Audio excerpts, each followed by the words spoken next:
Salom alaykum, kim qop ketgan 2012da 103 102 emas 0302da. Aytishar zamon tez o'zgarib ketdi deb, ha? O'zgardi lekin baribir ham ko'nikdiga. Endi yo'l hech qachon radarsiz bo'lmaydi. O'qishdan qochish ham xatarsiz bo'lmaydi. Hatto daraxtlar ham qadrsiz bo'lmaydi. Unutmaymiz o'tmish qabrsiz bo'lmaydi. Kelajak qillar davo, o'tmishdan kelar sado.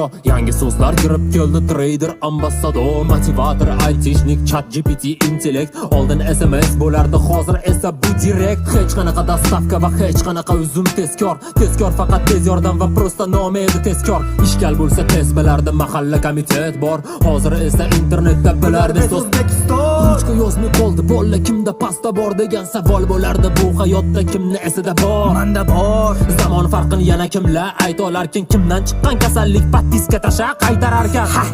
Mayli progressga qarshi turmaymiz u.